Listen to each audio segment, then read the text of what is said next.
Picture this. A $6.2 million teen movie about a straight-A student who accidentally turns his parents' house into a pop-up brothel. Nobody in Hollywood wanted to make it. Nobody in Hollywood thought it would work. And when it finally came out in the summer of 1983, it turned a virtually unknown 21-year-old actor into a movie star almost overnight.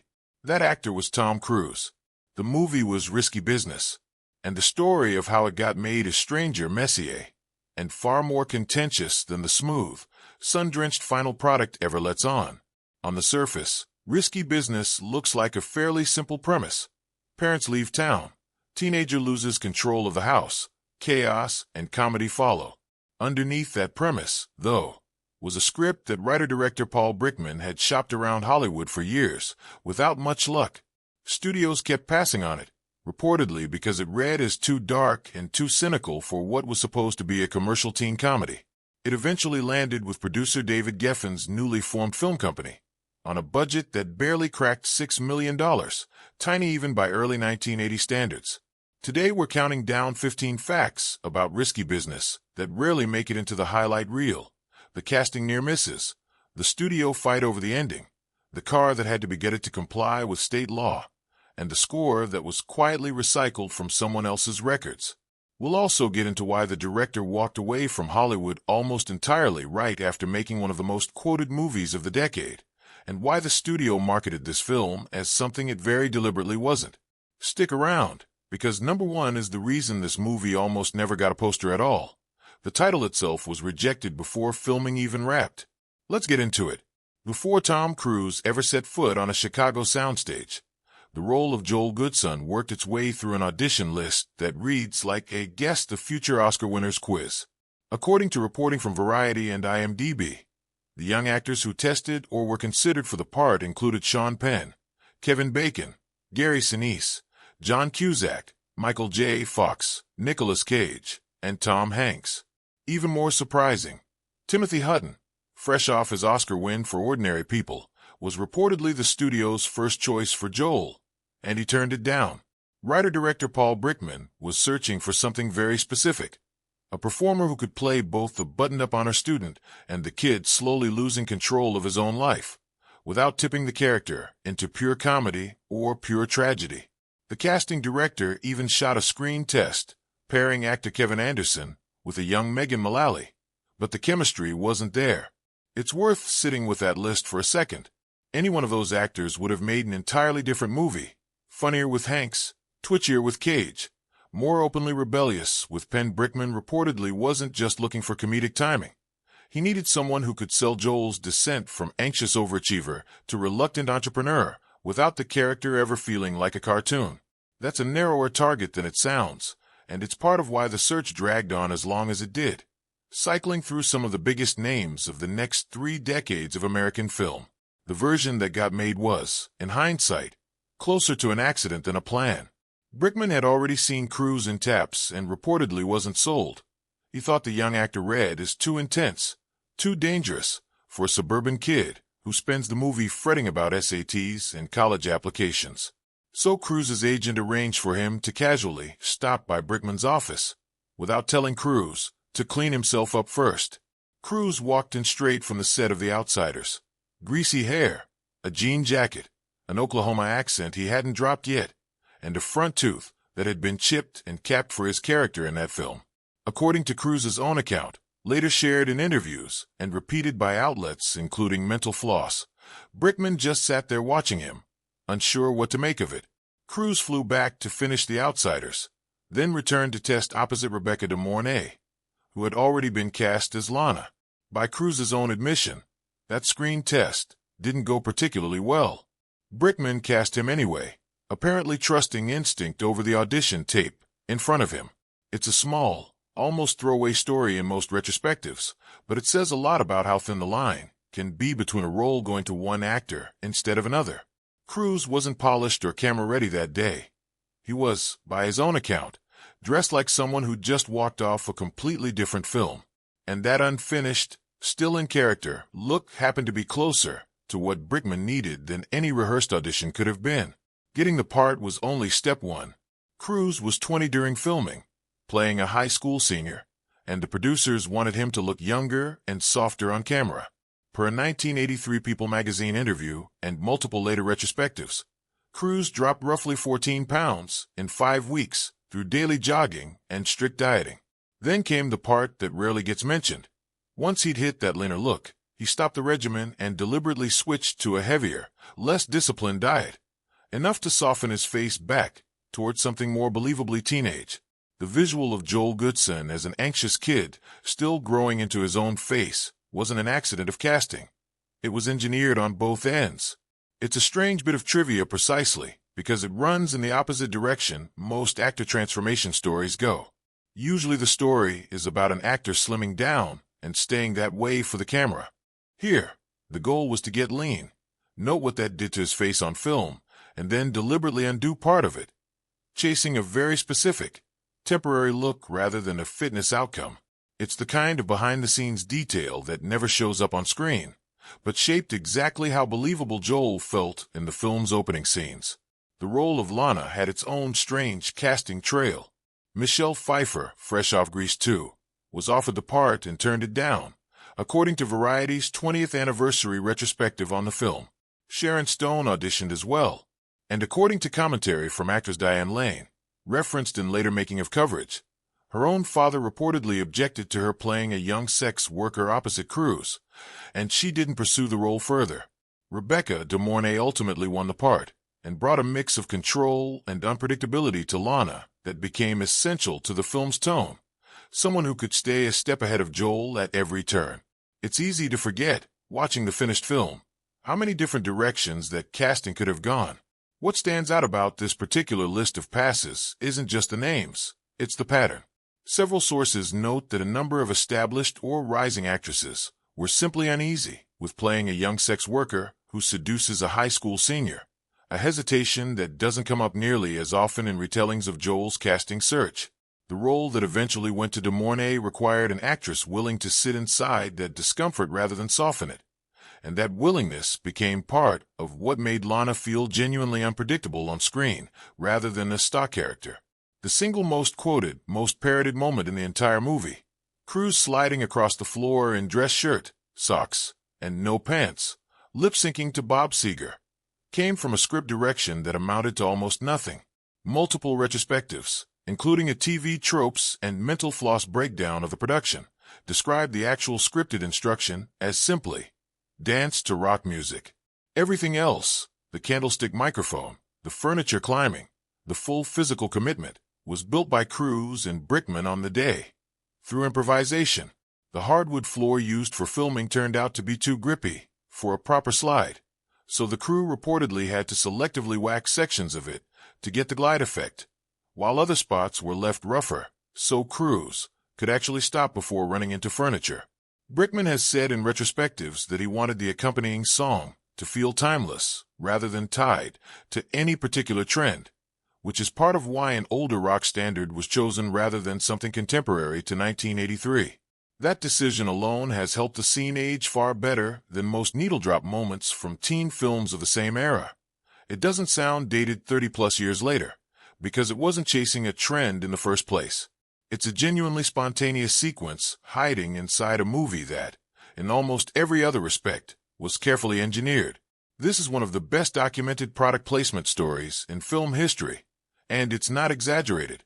According to Ray-Ban's own brand history and reporting from outlets including Mental Floss and CNBC, Wayfarer sales had cratered to about 18,000 pairs a year by 1981, so low that Bosch & Lomb, which owned the brand at the time, was reportedly considering killing the style entirely. In 1982, Ray-Ban signed a $50,000 a year deal with a Burbank product placement firm to get the glasses into roughly 60 films and TV shows a year. Most of those placements barely registered. Then came Joel Goodson wearing his Wayfarers, including, notably, indoors, in a way clearly meant to draw the eye. Sales jumped to 360,000 pairs in 1983 alone, an increase reported at close to 2,000% over the 1981 low. By 1986, after further appearances in The Breakfast Club and on shows like Miami Vice, annual sales had climbed past 1.5 million pairs. A single wardrobe choice pulled an entire product line back from the edge of extinction. And the ripple effect didn't stop there. The brand's overall lineup reportedly grew from just a couple of core styles to dozens of models by the end of the decade, rebuilt in large part on the strength of one scene in one movie. The Porsche 928 that Joel borrows, wrecks, and eventually sinks into Lake Michigan wasn't one car. It was several. Researcher Lewis Johnson, who spent years tracking down the actual film vehicles for a documentary project, identified at least 4 to 6 different 928s used across production and promotion, according to coverage in Autoblog and /Gear. They varied in model year, style, transmission, and even color, all dressed to look like a single consistent car on screen. The vehicle used for the driving scenes and the famous chase sequence was reportedly rented for around $500 a day from a Chicago area stockbroker, one of the few local owners with the right color and trim. A separate car, nicknamed the dump car by the crew, was used for the pier sequence. Brickman and producer John Avnet reportedly chose the 928 specifically because it fit Joel's father as a character. Expensive and exotic, but not flashy in the way a 911 would have been. According to reporting on the production, the more recognizable 911 was actually considered and passed over as feeling too ordinary for the story they were telling. Porsche itself had no formal hand in supplying any of the cars. Every vehicle came from local owners or Los Angeles prop rental houses, assembled into a single on-screen identity through careful editing rather than any studio brand partnership.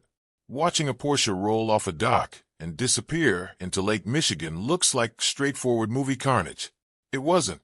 According to accounts from the film's production team, cited in outlets covering the car's history, the vehicle used for that shot had its engine, transmission, and drivetrain entirely removed before it went into the water, not primarily to save money, but because Illinois environmental regulations wouldn't permit a fully fueled, fluid-filled car to be sunk into a public lake.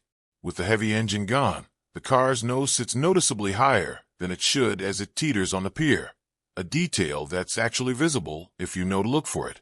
The crew's own nickname for the vehicle, the dump car, undersells what it took to get that single shot.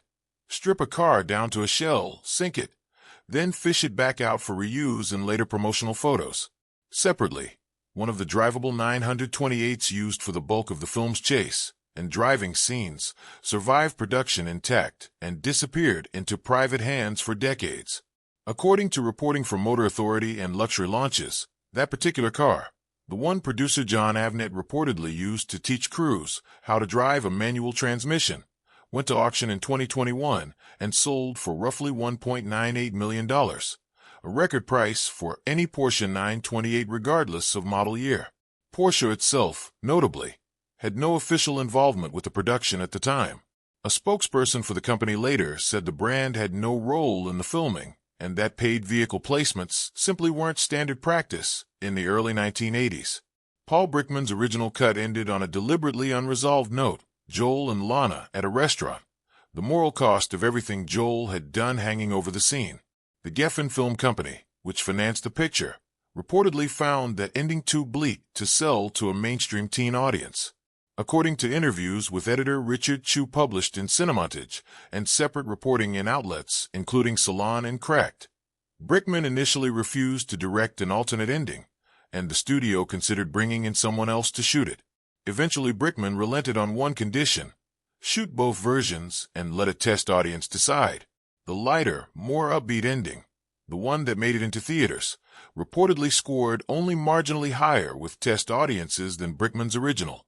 That narrow margin is part of what makes the story frustrating in hindsight. This wasn't a case where audiences overwhelmingly rejected the darker version.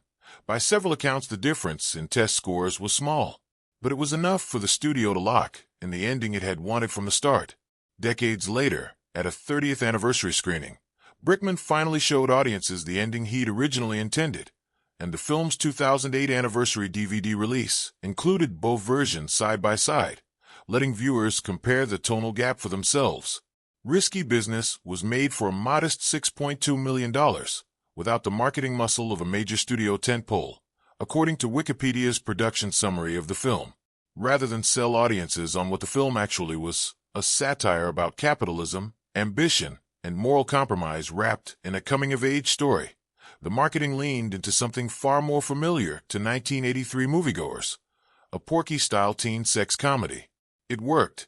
The film finished as the 10th highest-grossing release of 1983, earning more than $63 million domestically, over 10 times its budget.